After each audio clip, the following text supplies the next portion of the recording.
ஒரு நிமிட கதை. அலுவலகத்துக்கு பக்கத்தில் இருக்கும் ஹோட்டலில் சாப்பிட்டு விட்டு திரும்பும் போது ஒரு சிறுவனின் குரல் இவனை இழுத்தது. ஒரு தட்டில் வைத்து வெற்றிலை பாக்கு, புகையிலை ஐட்டங்கள் விற்று கொண்டிருந்தான். சார், வெற்றிலை வாங்கிக்கோங்க, சாப்பிட்டதும் இத போட்டா உடம்புக்கு நல்லது என்றான் சிறுவன். எனக்கு பழக்கம் இல்லையே என்றான் இவன். ப்ளீஸ் சார், வாங்கிக்கோங்க, எனக்கு அப்பா கிடையாது, அம்மாவுக்கும் உடம்பு முடியல, அவங்களுக்காகத்தான் நான் படிக்க கூட போகாம இப்படி வியாபாரம் செய்யறேன் என்று கெஞ்சினான் சிறுவன். இவனுக்கு அந்த சிறுவன் மேல் பரிதாபம் ஏற்பட்டது. பாக்கெட்டிலிருந்து 50 பைசாவை எடுத்து கொடுத்து விட்டு, உனக்காக தர்றேன், ஆனா எனக்கு வெற்றிலை வேண்டாம் என்று சொல்லிவிட்டு போனான்.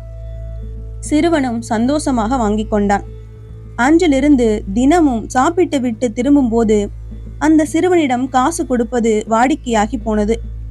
இவனும் எதுவும் பேசுவதில்லை, சிறுவனும் பேசுவதில்லை. வார்த்தைகளற்ற பரிமாற்றம்தான்.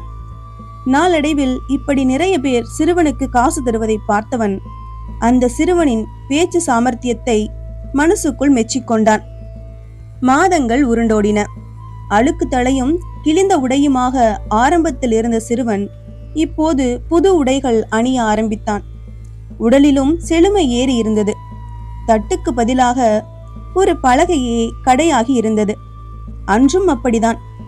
50 பைசா கொடுத்து விட்டு நகர்ந்தவனை சார் என்ற சிறுவனின் குரல் தடுத்து நிறுத்தியது. எப்போதும் பேசாதவன் ஏன் கூப்பிடுகிறான்? கேள்வியோடு சிறுவனின் முகத்தை பார்த்தான். வெற்றிலை பாக்கு எல்லாமே விலை ஏறிடுச்சு சார், இன்னும் பழைய ஞாபகத்திலேயே 50 பைசா தர்றீங்க என்றான் சிறுவன். இவன் அதிர்ந்து நின்றான். இலவசமாக தரும் எதுவுமே சீக்கிரம் மதிப்பிழந்து விடும்.